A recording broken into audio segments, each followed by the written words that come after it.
ఉమ్మడి కడప జిల్లా పరిషత్ సర్వసభ్య సమావేశం వాడివేడిగా సాగింది. ప్రభుత్వం మారడంతో తెలుగుదేశం ఎమ్మెల్యేలు మంత్రి రాంప్రసాద్ రెడ్డి రాకతో సభకు కొత్త కళ వచ్చింది.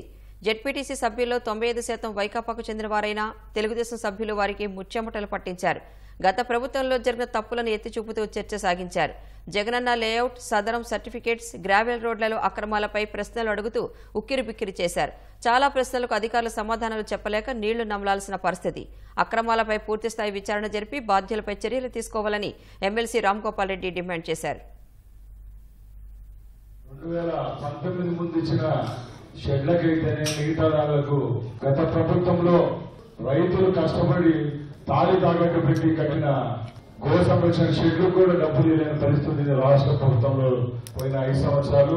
ప్యాక్ హౌస్ విషయానికి వస్తే వాళ్ళే ఒప్పుకున్నారు. ఇప్పుడు ముందు ప్రభుత్వం మీద అట్లీస్ట్ ఈ ప్రభుత్వం అనే పని తప్పకుండా రైతులకు సంబంధించి ప్యాక్ హౌస్లు అయితేనే పులివెందుల, అలాగే ఎక్కడైతే చీని తోటలు, మామిడి తోటలు ఎక్కువగా పండిస్తూ ఉంటారో అలాంటి వాళ్ళకి ప్రొటెక్షన్ గా దాన్ని కూడా ఈ ప్రభుత్వం చర్యలు తీసుకుంటుందని చెప్పాం. హార్టికల్చర్ లో తప్పకుండా ఉద్యానవన శాఖ పంటలు ఎక్కువ పండిస్తారో అక్కడ అన్ని విధాల చర్యలు తీసుకునే దానికి ప్రభుత్వం సిద్ధంగా ఉంది. జిల్లాలో ఎన్ఆర్జీఎస్ ద్వారా ఎన్ని గ్రావెల్ రోడ్ వేసినారు, ఏ నియోజకవర్గంలో ఎన్ని గ్రావెల్ రోడ్లు వేసినారు, ఏ నియోజకవర్గానికి ఎన్ఆర్జీఎస్ లో ఈ మెటీరియల్ తయారు చేసి ఎంత మీరు ఖర్చు పెట్టారు?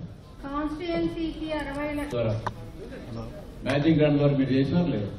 అంటే మీరు చెప్పేది 26 కోట్ల సంబంధించిన వర్కుల మాకెలా తెలుస్తుంది మేడం 26 కోట్ల 30 కోట్లకి? మేడం మీరు సమావేశాలకు వచ్చేటప్పుడు పూర్తి సమావేశాలు తీసుకొని రండి. మీరు బ్లైండ్ గా ఉండారు దోమాలో. యదుభూషణ్ రెడ్డి గారు ఏకపాత్ర న్యాయం చేసి ఆయన అందరి కళ్ళకి అంతా పనిచేసి ఆయన మీటింగ్ వచ్చి ఆయన పీడీ ఇంకా రిజైన్ యాక్సెప్ట్ కాలేదు కదా. మీకు తెలియనప్పుడు చెప్పండి ఎక్కడ యాక్సెప్ట్ అయింది రిజిగ్నేషన్? ఆయన వచ్చి చెప్పాలి. మీకు అర్థపర్థమైన సమాధానం చెప్తే ఎట్లా? అంత పని వాళ్ళలో సభ్యుల వచ్చింది ఇన్ఫర్మేషన్ మీరు కరెక్ట్గా తీసుకొని చెప్పాలా?